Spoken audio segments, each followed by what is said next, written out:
രാവിലെ കാന്താര സിനിമ കണ്ടു. ഞാൻ കാന്താര ഫസ്റ്റ് കണ്ട ഒരു ആരാധകൻ എന്ന നിലയ്ക്കാണ് നമ്മൾ സെക്കൻഡ് പാർട്ട് പോയി കണ്ടത്. അതായത് ചാപ്റ്റർ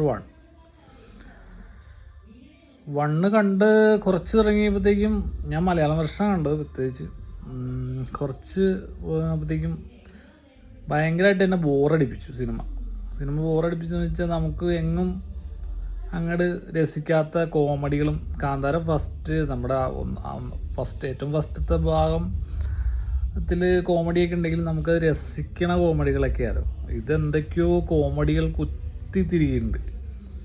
പിന്നെ ക്ലൈമാക്സിലെ അവസാന കുറച്ച് നിമിഷവും ഇൻ്റർവെല്ലിൻ്റെ കൊണ്ടെത്തിക്കുന്ന കുറച്ച് നിമിഷവും ഒഴിച്ചു നിർത്തിയാൽ ബാക്കി പടം ടോട്ടലി നമുക്ക് ഭയങ്കര ബോറിംഗ് ആയിട്ട് എനിക്ക് ഫീൽ ചെയ്തേക്കണേ. എനിക്ക് ആ ഫസ്റ്റ് കാന്താരയുടെ അത്രയും എക്സൈറ്റ് ചെയ്യിച്ചില്ല ഈ സിനിമ. അതെന്തോന്നെന്ന് വെച്ച് കഴിഞ്ഞാൽ, കുറേ സിനിമ ഏതൊക്കെയോ സിനിമയെ കൂടെ മിക്സിങ് ആയിട്ട് എനിക്ക് തോന്നി കുറേ. അതായത് സൂര്യയുടെ കങ്കുവ, ബാഹുബലി എല്ലാം കൂടെ ഒരു മിക്സ് ചെയ്തിട്ട് എന്തൊക്കെയോ കാട്ടിക്കൂട്ടിയുണ്ട്. കാടിൻ്റെ അകത്ത് ഈ സുഗന്ധ വ്യഞ്ജനങ്ങൾ വിൽക്കുന്ന പരിപാടി, അതൊക്കെ ഭയങ്കര ബോറായിട്ട് എനിക്ക് തോന്നി. അത് കൃഷി ചെയ്തെടുക്കണ ഭയങ്കര ആർട്ടിഫിഷ്യാലിറ്റി ഫീൽ ചെയ്തു എനിക്കത്. നാച്ചുറലായിട്ട് അത് നമുക്ക് ഫീൽ ചെയ്തു. പക്ഷെ കാന്താര ഫസ്റ്റ് എന്ന് പറഞ്ഞാൽ അത്രയും ലോ ബഡ്ജറ്റിൽ വന്നിട്ട് നമ്മൾ ഞെട്ടിച്ച സിനിമയാണത്. ടെക്നിക്കലി ആയാലും എല്ലാം കൊണ്ടും നമ്മൾ ഞെട്ടിച്ചാണ്. ഇത് ഭയങ്കര എൻഡിങ് കൊണ്ട് നിർത്തി. അടുത്ത ഭാഗം വരുന്നുണ്ട്. അടുത്ത ഭാഗം ആ പാട്ടും കാണിച്ച് നമ്മളെ അടുത്ത ഭാഗത്തിലേക്ക് കൊണ്ടെത്തിക്കുന്ന രീതിയിലുള്ള സിനിമ അവസാനിപ്പിച്ച് വെച്ചേക്കണം.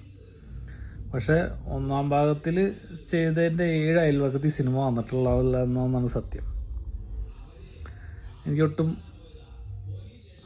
ഞാൻ ഒട്ടും എക്സൈറ്റഡ് ആയില്ലേ സിനിമ കണ്ടിട്ട്. ഞാൻ എല്ലാ സിനിമയും വാച്ച് ചെയ്യുന്ന ഒരാളാണ്. പക്ഷേ എന്നെ ഈ സിനിമ ഭയങ്കരമായിട്ട് നിരാശപ്പെടുത്തിയെന്ന് വെച്ചാൽ, കുറേ ക്രിഞ്ചുകളുണ്ട് ആകെ. പിന്നെ ജയറാമിനെ പോലെയുള്ള ആളെയൊക്കെ ആ സിനിമയിൽ നമ്മളൊട്ടും പ്രതീക്ഷിച്ചില്ല. പുള്ളി മോശം എന്ന് പറയാൻ പറ്റില്ല, പുള്ളിയുടെ രീതിയിൽ അഭിനയിച്ചു. പക്ഷെ ഈ ഒരു സിറ്റുവേഷനിൽ പുള്ളീനെയൊക്കെ കാസ്റ്റ് ചെയ്യേണ്ട ആവശ്യമുണ്ടോ എന്ന് എനിക്ക് ഒരു സംശയമുണ്ട്. പുള്ളിയുടെ ഫീൽഡ് ഔട്ടായിട്ടിരിക്കണ ഒരു നടനെന്ന നിലയിൽ ആ കാസ്റ്റിംഗ് ഒന്നും അത്ര ശരിയായില്ല.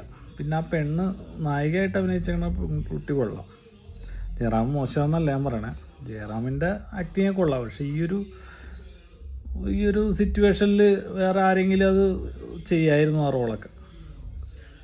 പിന്നെ ടോട്ടലി സിനിമയെ